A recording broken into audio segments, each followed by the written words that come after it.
मैं मरता मर जाऊंगा मगर महमल को हारूंगा नहीं।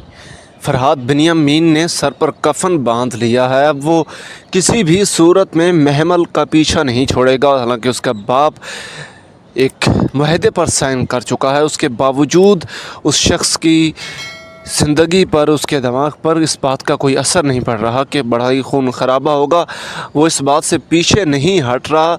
इस वजह से अगले एपिसोड में फरहाद बिन्यामीन और सिराज अमृतसरी का जो बेटा जेल से रिहा होकर आया है, वो अब आमने सामने हो जाएंगे। और उनके इस आमने सामने होने की वजह कोई इतनी मामूली नहीं है। वो सिर्फ़ और सिर्फ महमल की वजह से एक दूसरे के आमने सामने आएंगे, क्योंकि वो भाई बड़ा प्यार करता है महमल के साथ। उसने आते साथ ही पहले महमल का पूछा कि महमल खुश है, महमल ठीक है।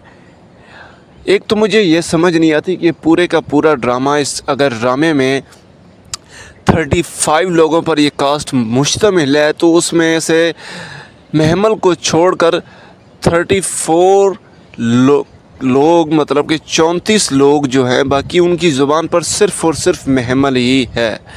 कोई दुश्मन है तो वो भी महमल का पूछ रहा है, और कोई दोस्त है तो वो भी महमल का पूछ रहा है। उस सीन की मुझे अभी तक समझ नहीं आई कि जब महमल और सर मंटो और वो उसका फियांसे जब गए होते हैं उस होटल में, तो वहाँ फरहाद का जाना क्यों बनता था, फरहाद वहाँ क्यों गया। हालांकि एक दोस्ती पर ये मुआहदा हुआ है कि अब हम दोस्त हैं, तो फरहाद वहाँ जाता, वहाँ जाकर वो ख़ुद कहता कि मेरे दोस्त हो आप लोग, मैं आपके साथ बैठकर खाना चाहता हूँ, तो जाकर टेबल पर उसके साथ बैठ जाता। यूँ महमल का हाथ पकड़कर, हालांकि ऐसा तो हाथ उस वक्त पकड़ता जब उनकी दुश्मनी थी तो समझ आती थी। हालांकि ये बड़ी ख़ानदानी दुश्मनी है, यहाँ औरत ज़ात की बड़ी कदर होनी थी या हुई है 70 सालों में।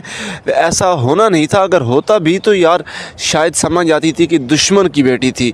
तो अब तो वो दोस्त की बेटी है। जब दुश्मन की बेटी का हाथ नहीं पकड़ सकते, तो दुश्मन की बेटी को, अब दोस्त की बेटी को कैसे आप उसका यूं ज़बरदस्ती हाथ पकड़कर उसे गाड़ी में बिठाना चाहते हैं। इस सीन की मुझे हरगिज़ समझ नहीं आई। और वहाँ जब वो सर मंटो ने उसका हाथ पकड़ा आगे से, तो वो सीन बड़ा ही एक मतलब कि अनबिलीवेबल था कि सर मंटो जो फरहाद बिन्यामीन से डर रहा था एक टाइम पर, वो कैसे आगे बढ़कर महमल का हाथ पकड़ रहा है कि जी नहीं, तुम महमल को पकड़ कर नहीं जा सकते। एज ए टीचर उसकी सेफ़्टी, महमल की सेफ़्टी वहाँ बनती थी। मुझे समझ आ गया कि कोई भी टीचर हो तो वो